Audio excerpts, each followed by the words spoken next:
Friends, അപ്പോൾ ഞാൻ ഇന്നൊരു ലോങ് വീഡിയോ ആയിട്ടാണ് വന്നേക്കുന്നത്. പിന്നെ ഞാൻ സംസാരിക്കാത്ത എന്താണെന്ന് വെച്ചാൽ അപ്പുറത്തും ഇപ്പുറത്തൊക്കെ നല്ല സൗണ്ട് ഉണ്ട്, അതുകൊണ്ടാണ്. അപ്പോൾ ഞാൻ പറയാൻ വന്നത് എന്താണെന്ന് വെച്ചാൽ നമ്മൾ പാർലറിലൊക്കെ പോയി ചെയ്യുന്നത് പോലത്തെ ഫേഷ്യൽ നമുക്ക് വീട്ടിൽ തന്നെ ചെയ്യാൻ പറ്റും. അതും നമ്മുടെ വീട്ടിലുള്ള ഇൻഗ്രീഡിയൻസ് വെച്ചിട്ട്. ഞാൻ ഇങ്ങനത്തെ പൊടികൈകളൊക്കെ ചെയ്താണ് ഫേഷ്യൽ ചെയ്യാറുള്ളത്, പാർലറിലൊന്നും പോയിട്ടില്ല. അപ്പോൾ നമുക്ക് ഓരോ സ്റ്റെപ്പ് ബൈ സ്റ്റെപ്പ് ആയിട്ട് കണ്ടിട്ട് വരാം. ആദ്യത്തെ സ്റ്റെപ്പ് എന്താണെന്ന് വെച്ചാൽ ക്ലെൻസിങ് ആണ്. അപ്പോൾ അതിന് വേണ്ടി ഞാൻ പാലാണ് എടുത്തേക്കുന്നത്. ഇവിടെ കോട്ടൺ ക്ലോത്ത് ആണ് എടുത്തേക്കുന്നത് ഡിപ്പ് ചെയ്യാൻ വേണ്ടിയിട്ട്. അപ്പോൾ നമുക്ക് നല്ലോണം അപ്ലൈ ചെയ്ത് കൊടുക്കാം ഫേസിൽ. പാലെന്ന് പറയുന്നത് നാച്ചുറൽ ക്ലെൻസർ ആണ്. അപ്പോൾ അതുകൊണ്ടാണ് പാലെടുത്തേക്കുന്നത്. ചിലവർ തൈരും എടുക്കാറുണ്ട്, ഏതെങ്കിലും ഒന്ന് എടുത്താൽ മതി. അപ്പോൾ ഞാൻ ഇവിടെ പാലാണ് എടുത്തേക്കുന്നത്. പിന്നെ നമ്മളിങ്ങനെ ക്ലെൻസ് ചെയ്യുന്നതിൻ്റെ ഉപയോഗം എന്താണെന്ന് വെച്ചാൽ നമ്മൾ ഒരു ലെയർ അങ്ങ് പോവും. എന്ന് വെച്ചാൽ വലിയ ലെയറല്ല, തൊലി പോകുമെന്നല്ല പറഞ്ഞത്. നമ്മുടെ ഡേർട്ടും ഡ്രൈ സ്കിന്നൊക്കെ ഡ്രൈ ആയിട്ടിരിക്കുന്നതൊക്കെ ഒന്ന് പോവും. പിന്നെ നമ്മുടെ പോർസ് ഒക്കെ ഓപ്പൺ ആവും. അങ്ങനെയൊക്കെ ചെയ്തിട്ടേ നമുക്കൊരു ഫേസ് പാക്ക് ഇടാൻ പറ്റത്തുള്ളൂ. അപ്പോൾ അതിന് വേണ്ടിയാണ് ആദ്യത്തെ സ്റ്റെപ്പ് ക്ലെൻസിങ് ചെയ്യുന്നത്. അപ്പോൾ ക്ലെൻസ് ചെയ്ത് നമ്മുടെ ഡേർട്ടൊക്കെ കളഞ്ഞതിന് ശേഷം നമ്മളിപ്പോൾ സ്റ്റീമാണ് ചെയ്യാൻ പോകുന്നത്. അപ്പോൾ നമുക്ക് സ്റ്റീം ചെയ്തിട്ട് വരാം. അപ്പോൾ ഇതേപോലത്തെ ഒരു സ്റ്റീം ചെയ്യുന്ന ഒരു സംഭവം എടുത്തു. എന്നിട്ട് സ്റ്റീം നല്ലോണം ചെയ്യുന്നുണ്ട്. നമ്മുടെ ഫേസിലെ പോർസ് ഒക്കെ നല്ലോണം ഓപ്പൺ ആവും ഇങ്ങനെ സ്റ്റീം ചെയ്യുമ്പോൾ. പോർസ് ഒക്കെ ഓപ്പൺ ആവുന്നതുകൊണ്ട് തന്നെ നമ്മൾ ഇടുന്ന ഫേസ് പാക്ക് നല്ല എഫക്റ്റ് ആവും നമ്മുടെ ഫേസിൽ. അതിന് വേണ്ടിയാണ് ഈ ഒരു സ്റ്റെപ്പ് ചെയ്യുന്നത്. ഇത് മിക്കുള്ളവരും ചെയ്യാറുണ്ട്, പാർലറിലും ചെയ്യാറുണ്ട്. അപ്പോൾ ഇതേപോലെ നല്ലോണം വേർക്കണം ഫേസ്. ഇത് ചെയ്ത ഉടനെ തന്നെ നമുക്ക് പാലും കോഫിയും കൂടെ ഒന്ന് ഒരു ലെയർ നമ്മുടെ ഫേസിൽ ഇട്ട് കൊടുക്കണം. അത് ജസ്റ്റ് 1 മിനിറ്റത്തേക്കുള്ള കേസേ ഉള്ളൂ. ഇത് സ്കിപ്പാക്കിയാലും കുഴപ്പമില്ല. ഞാൻ ചെയ്യുന്നതുകൊണ്ട് ഞാൻ കാണിച്ചു തരുന്നതാണ്. ഇങ്ങനെ ഞാൻ ഇട്ട് കൊടുക്കുന്നുണ്ട്.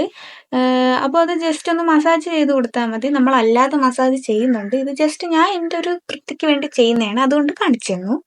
അപ്പം നമ്മുടെ മെയിൻ ആയിട്ടുള്ള മസാജിങ് പാക്ക് ഇതാണ്. അപ്പം നേരത്തെ എടുത്ത കോഫിയും പാലിലേക്ക് ഞാൻ കുറച്ച് പയർ പൊടിയും കുറച്ച് മഞ്ഞൾ പൊടിയുമാണ് ഇട്ട് കൊടുക്കുന്നത്. മഞ്ഞൾപ്പൊടി ഇവിടെ ഞാൻ എടുത്തേക്കുന്ന കസ്തൂരി മഞ്ഞളാണ്. നിങ്ങൾക്ക് ഇഷ്ടമുള്ള നിങ്ങൾ ഉപയോഗിക്കുന്ന മഞ്ഞൾ ആഡ് ആക്കാം. എന്നിട്ട് അത് നല്ലൊരു പേസ്റ്റ് ആക്കിയിട്ട് നമുക്ക് ഫേസിലേക്ക് നിങ്ങൾക്ക് ഇഷ്ടമുള്ള രീതിയിലുള്ള ഒരു ലെയർ ഇട്ട് കൊടുക്കാം.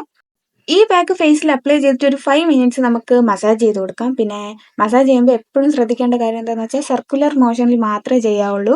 അപ്പോൾ അല്ലാതെ ചെയ്താൽ നമ്മുടെ സ്കിന്ന് വലിയാൻ ചാൻസ് ഉണ്ട്. പിന്നെ ഇത് അധികം ഈ മസാജ് ചെയ്യുന്ന പാക്ക് ആയതുകൊണ്ട് തന്നെ ഇത് അധികം നമ്മുടെ ഫേസിലിട്ട് ഡ്രൈ ആക്കേണ്ട ആവശ്യമില്ല. ഇങ്ങനെ ജസ്റ്റ് മസാജ് ചെയ്ത ഉടനെ തന്നെ നമുക്ക് വാഷ് ചെയ്തും കളയാം. വാഷ് ചെയ്തതിന് ശേഷം നമുക്ക് നമ്മുടെ ലാസ്റ്റ് സ്റ്റെപ്പ് ചെയ്യാം, ഫേഷ്യൽ പാക്ക് ഉണ്ടാക്കാം. അപ്പോൾ അതിന് വേണ്ടി ഞാൻ ഇവിടെ വീട്ടിൽ തന്നെ ചെയ്ത അലോവേര ജെല്ലും പിന്നെ അതിലേക്ക് പയർ പൊടിയും പിന്നെ പാൽ ആഡ് ചെയ്ത് കൊടുക്കുന്നുണ്ട്. അതെൻ്റെ സ്കിന്ന് ഡ്രൈ ആയതുകൊണ്ടാണ് ഞാൻ പാൽ ചെയ്യുന്നത്. അപ്പോൾ ഓയിലി സ്കിൻകാർക്ക് ആ പാൽ അങ്ങ് ഒഴിവാക്കിയാൽ മതി. അപ്പോൾ കണ്ടില്ലേ, ഓൾറെഡി ഇത്രയും സ്റ്റെപ്പ് ചെയ്തപ്പോൾ തന്നെ നമ്മുടെ ഫേസിൽ കുറച്ച് ബ്രൈറ്റ്നസ് ഒക്കെ വന്നിട്ടുണ്ട്. അപ്പോൾ നമ്മുടെ ലാസ്റ്റ് ഫേസ് പാക്കും കൂടെ നമുക്ക് ഇട്ട് കൊടുക്കാം. അപ്പോൾ നല്ലോണം നമ്മൾ സാധാരണ എല്ലാ ഫേസ് പാക്കും ഇടുന്ന പോലെ തന്നെ നമുക്ക് ഫേസിൽ അപ്ലൈ ചെയ്ത് കൊടുക്കാം. അപ്പോൾ മെയിൻ ആയിട്ട് ഈ പാക്ക് നമുക്കൊരു തിക്ക് ലെയർ തന്നെ അപ്ലൈ ചെയ്ത് കൊടുക്കേണ്ടതാണ്. പിന്നെ ഈ ലെയർ ഇട്ടതിന് ശേഷം നമ്മൾ സ്ഥിരം ചെയ്യുന്നത് പോലെ സ്ക്രബ് ഒന്നും ചെയ്യേണ്ട ഒരു ആവശ്യമില്ല. കാരണം നമ്മൾ 2 തവണ മസാജും സ്ക്രബും ഒക്കെ ചെയ്തിട്ടുണ്ട്. അതുകൊണ്ട് തന്നെ നമുക്ക് അതൊന്നും ചെയ്യേണ്ട ആവശ്യമില്ല. ഇനി ഒരു 15 മിനിറ്റ് നമുക്ക് ഡ്രൈ ആവാൻ വേണ്ടി വെയിറ്റ് ചെയ്യാം. എന്നിട്ട് നമുക്ക് നല്ലോണം വാഷ് ചെയ്ത് കൊടുക്കാം. കണ്ടില്ലേ, നല്ലോണം ഡ്രൈ ആയിട്ടുണ്ട്. അപ്പോൾ ഓവർ ഡ്രൈ ആയാലും നമ്മുടെ സ്കിന്നിന് കേടാണ്, നമ്മുടെ സ്കിന്ന് വലിയാൻ ചാൻസ് ഉണ്ട്, നേരത്തെ മസാജ് ചെയ്യുന്ന കേസ് പറഞ്ഞതുപോലെ തന്നെ.